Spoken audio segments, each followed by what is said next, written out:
और उनको कैंसर हुआ और वो मर गए। बिना बताए हमारी माताओं बहनों के ऊपर परीक्षण इस दवा का किया गया और बिना बताए पूरे देश में इसको धड़ल्ले से बेचा जा रहा है। पता नहीं कितने लाख कितनी करोड़ माताओं बहनों को ये लगवा दिया गया और उनकी ये हालत हो रही। इसी तरह से हमारे देश में एक कॉन्ट्रासेप्शन के लिए नेट इन नाम की एक उन्होंने टेक्नोलॉजी लाई है।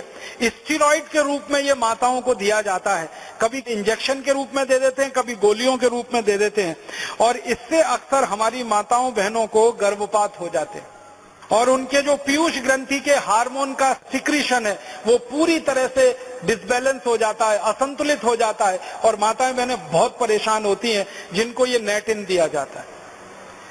इसी तरह से RU 496 नाम की एक उन्होंने टेक्निक लाई है, फिर रूसेल नाम की एक है, यूक्लेफ नाम की एक है, फिर एक नॉर प्लांट है, फिर एक प्रजनन रोधक टीका उन्होंने बनाया है। सभी हमारी माताओं बहनों के लिए तकलीफ का कारण बनती हैं। उनमें एक बहुत बड़ी तकलीफ ये आती है कि ये जितने भी कॉन्ट्रासेप्शन की चीजें माताओं बहनों को दी जाती हैं, यूट्रस की गर्भाशय की मांसपेशियां एकदम ढीली पड़ जाती हैं, पूरा मासिक चक्र उनका गड़बड़ा जाता है। अक्सर माताएं बहनें मासिक समय में बेहोश हो जाती हैं, इतना दर्द होता है उनके शरीर में, लेकिन उनको ये मालूम नहीं होता कि उनको वो कॉन्ट्रासेप्टिव दिया गया उसके कारण ये हो रहा है। और हजारों करोड़ रुपए की लूटमार इस देश में विदेशी कंपनियों के द्वारा हो रही है इन कॉन्ट्रासेप्टिव चीजों को बेचकर।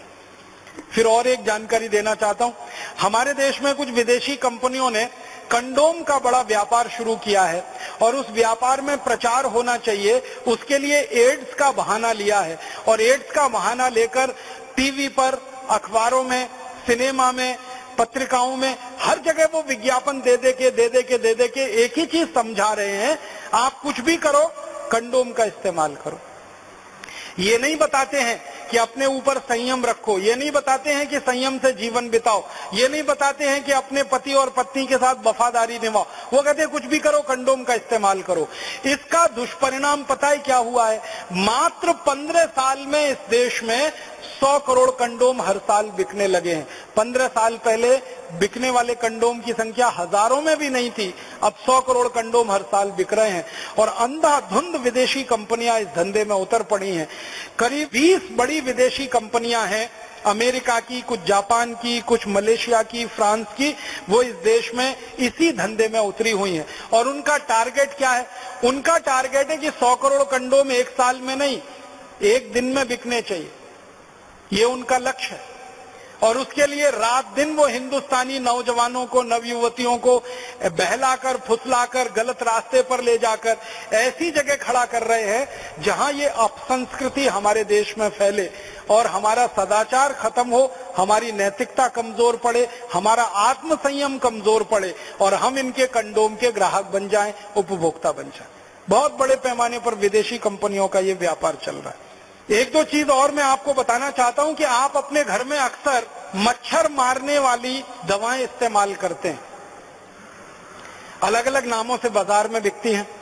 कोई जो है लिक्विड फॉर्म में आती है, आप उसको लगा देते हैं, कोई तो टिकिया के फॉर्म में आती है, आप उसको इस्तेमाल करते हैं, कोई तो कॉइल के फॉर्म में आती है, आप उसको इस्तेमाल करते हैं। कॉइल के रूप में मच्छर मारने वाली कोई भी दवा इस्तेमाल करें, टिकिया के रूप में इस्तेमाल करें या लिक्विड के रूप में इस्तेमाल करें, उनमें जो इस्तेमाल होने वाला केमिकल है वो डी एथिलीन है, वो मेल्फोक्विन है और वो फॉस्फीन है। ये 3 खतरनाक केमिकल हैं जो इस्तेमाल होते हैं और ये तीनों केमिकल यूरोप और अमेरिका के 56 देशों में बंद है और 20 साल से बंद है। हम हमारे घर में छोटे छोटे बच्चों के ऊपर वो लगा के छोड़ देते हैं। मैंने कई घरों में देखा 2 महीने के, 3 महीने के छोटे छोटे बच्चे सो रहे हैं और उनके नजदीक में वो कॉइल जल रहा है जिसका धुआं नाक के रास्ते से बच्चे के फेफड़े में उतर रहा है। वैज्ञानिकों का ये कहना है कि ये मच्छर मारने वाली दवाएं अंत में मनुष्य को मार देती। कई बार क्या होता है, मच्छर तो इनसे मरते नहीं है, मनुष्य मर जाते हैं जिनके लिए ये दवाएं इस्तेमाल हो रही है।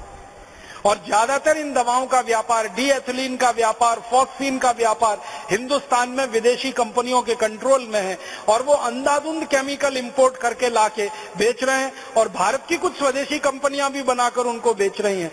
तो आप जरा सोचिए, आपकी सुरक्षा के लिए, आत्मरक्षा के लिए आप कम से कम ये चीजें इस्तेमाल करना बंद करिए। फिर आप बोलेंगे मच्छर तो है, उनका तो क्या उपाय है? सबसे अच्छा उपाय है मच्छरदानी लगा के सोइए। स्वदेशी है, सस्ती है, क्वालिटी में अच्छी है, सारे देश में उत्तर से दक्षिण, पूरब से पश्चिम मिलती है और कोई साइड इफेक्ट नहीं है, कोई एक्सपायरी डेट नहीं है, एक बार खरीदी तो 20-25 साल चलेगी। और तरह तरह की मच्छरदानियां आने लगी हैं। अब तो वो डंडे वाली जरूरत नहीं है, एक हुक में लटका दीजिए वो आती है, आप ऐसे खोल के सो जाइए आती है, नहीं तो चादर की तरह से ओढ़ के सो जाइए, कुछ नहीं कर सकते। तो ये मच्छर मारने वाली दवा से तो अच्छी है। मच्छर मारने वाली दवाएं खरीदें, विदेशी कंपनियों को मुनाफा दें, उससे अच्छी अपनी मच्छरदानी है।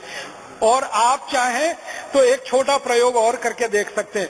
नीम होता है ना, नीम का तेल बाजार में मिलता है, तो नीम का तेल ऐसे जलाएं दीपक के रूप में। एक दीपक ले लें, उसमें रुई की बाती बनाएं, नीम का तेल जला के दीपक को रख दें। वो दीपक जितनी देर जलेगा एक भी मच्छर कमरे में नहीं आएगा। इतना सस्ता और सरल उपाय। नीम का तेल बाजार में 30-40 रुपए लीटर मिलता है। 1 लीटर तेल खरीदेंगे, बड़े आराम से 3-4 महीने चलता है। और दूसरा एक तरीका है, गाय के गोबर से बनी हुई अगरबत्ती और गाय के गोबर से बनी हुई धूप बत्तियां भी बाजार में अब आ गई हैं। कई गौशालाएं उनको बनाती हैं, उनको जलाकर आप सो जाइए, वो भी मच्छर को भगाती हैं और क्वालिटी में मच्छर अगरबत्ती से अच्छी। अगर गाय के गोबर की अगरबत्ती, धूप बत्ती जलाएंगे तो पैसा किसी गौशाला को मिलेगा और उससे गाय की रक्षा होगी और गाय की रक्षा के बाद अंततः देश की ही रक्षा होने वाली है। और अगर आप मच्छर अगरबत्ती खरीदेंगे तो पैसा किसी विदेशी कंपनी के पास जाएगा और उस पैसे से आपका भी नुकसान, देश का भी नुकसान हो जाए।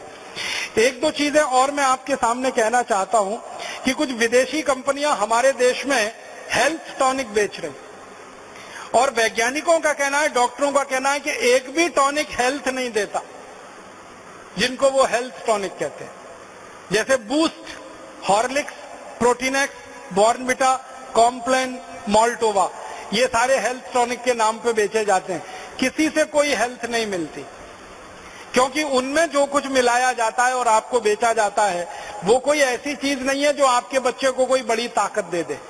और ध्यान रखिएगा, ये सारे हेल्थ टॉनिक को वो बेचते हैं ये कहकर कि ये फूड सप्लीमेंट है, माने खाना पहले खाओ, ताकत खाने से आएगी। फिर ये क्यों, इसमें से क्या आने वाला है? और ये सारे के सारे हेल्थ टॉनिक का मैंने हिसाब निकाला तो इतना दुख होता है मुझे कि इनके अंदर जो मिलाई हुई चीजें हैं वो क्या है? गेहूं का आटा है, जौ का आटा है, थोड़ा बहुत चने का कहीं कहीं आटा है, मूंगफली की खली है या कुछ और तिल की खली है। ये सब चीजें बाजार से अगर खरीद कर हम बनाएं तो 1 किलो हेल्थ टॉनिक बनाने में 48 रुपए खर्च होता है, मात्र 48 रुपए 1 किलो बनाने में। और उसको ये कंपनी बेचती है 320 रुपए। एक कंपनी का रेट है 320 रुपए का 1 किलो, एक कंपनी का रेट है 380 रुपए का 1 किलो, एक कंपनी का रेट है 340 रुपए का 1 किलो, एक कंपनी का रेट है 180 रुपए का 1 किलो और एक कंपनी का रेट है 220 रुपए का 1 किलो।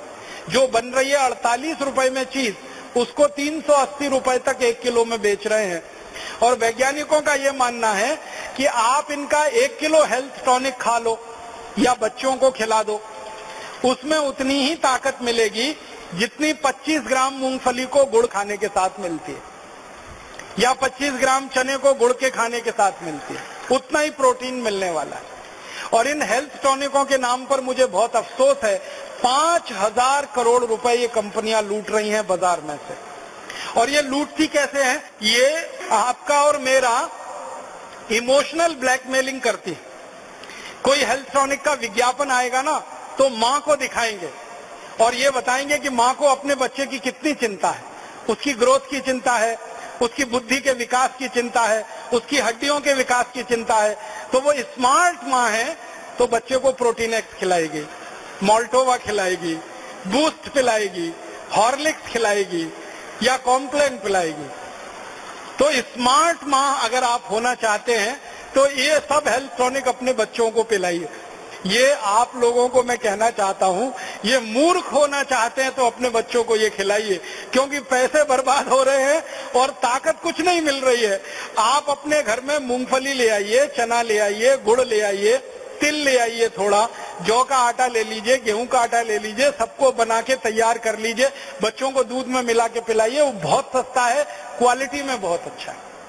इसलिए इन कंपनियों के ये हेल्थ टॉनिक के चक्कर में मत फंसिए।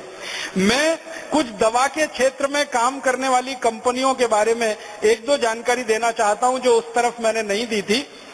ये कंपनियों की जो इनिशियल पेड अप कैपिटल है दवा के क्षेत्र में काम करने वाली, उनमें से एक कंपनी है बायर। उसकी मूल पूंजी इस देश में 6 लाख रुपए है बस, और उसका एक साल का नेट प्रॉफिट 154 करोड़ रुपए। दवा के क्षेत्र में इतना मुनाफा होता है। इसी तरह से एक कंपनी है साइनामिड, उसकी मूल पूंजी इस देश में 40 लाख रुपए है और उसका नेट प्रॉफिट 115 करोड़ रुपए। इसी तरह से एक विदेशी कंपनी है, उसका नाम है सीवा गायगी, मूल पूंजी 70 लाख है और एक साल का प्रॉफिट 114 करोड़ रुपए, और ये टैक्स देने के बाद का प्रॉफिट है। तो आप सोच लीजिए, थोड़ी सी पूंजी लगाकर दवा के क्षेत्र में इनके भयंकर मुनाफे हैं, और ये मुनाफे का प्रतिशत अगर निकालें तो कई कई कंपनियों का मुनाफा प्रतिशत 20,000 तक है। 20,000% तक वो मुनाफा यहां से लूट रहे हैं। 200, 250, 300% तक तो सामान्य कंपनियों का है, बाकी तो 20-20 हजार% तक वो भारत में मुनाफा कमा रहे हैं। मुझे अब आपको इन कंपनियों के बारे में एक और आखिरी बात कहनी है, वो ये कि समय समय पर इन कंपनियों को अपनी दवा बेचनी है, और दवा बेचनी है तो उसके लिए माहौल बनाते हैं, वातावरण तैयार करते हैं। और वो वातावरण और माहौल कैसे तैयार किया जाता है, उसका ताजा उदाहरण है स्वाइन फ्लू। स्वाइन फ्लू आ गया, स्वाइन फ्लू आ गया, स्वाइन फ्लू आ गया, सारे देश में हल्ला हो रहा है। अखबारों में फ्रंट पेज पर खबर छप रही है, टीवी चैनलों पर दूसरी न्यूज ही नहीं है सिवाय इसके कि स्वाइन फ्लू, स्वाइन फ्लू। हर दिन कैंसर से 1,500 लोग मरते हैं औसतन, और 1200 लोग करीब करीब दमा, अस्थमा, ट्यूबरकुलोसिस से मरते हैं। हृदय घात की बीमारियों से 800 से 1000 लोग हर दिन मरते हैं।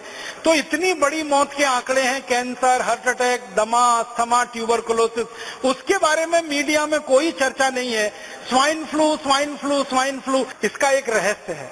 रहस्य इसका ये है कि कैंसर का वैक्सीन नहीं बनता, ट्यूबरकुलोसिस का वैक्सीन नहीं बनता, दमा का वैक्सीन नहीं बनता, अस्थमा का वैक्सीन नहीं बनता, हृदय घात का वैक्सीन नहीं बनता। मतलब सीधा सा ये है, जिन बीमारियों के वैक्सीन नहीं बन सकते उन बीमारियों पर मीडिया चर्चा नहीं करता, क्योंकि उनसे कंपनियों को कोई बड़ा लाभ होने की गुंजाइश नहीं। स्वाइन फ्लू का वैक्सीन बन सकता है, एवियन फ्लू का वैक्सीन बन सकता है, सार्स का वैक्सीन बन सकता है, और थोड़े दिन पहले एक बर्ड फ्लू आया था, उसका वैक्सीन बन सकता है। तो एवियन फ्लू है, बर्ड फ्लू है, सार्स है, स्वाइन फ्लू है, इन सब बीमारियों के वैक्सीन बन सकते हैं और वैक्सीन बनकर बाजार में बिक सकते हैं, और इसमें विदेशी कंपनियों को मुनाफा बहुत भयंकर है। इसलिए मीडिया में ये सारी खबरें बाकायदा प्रायोजित तरीके से दिया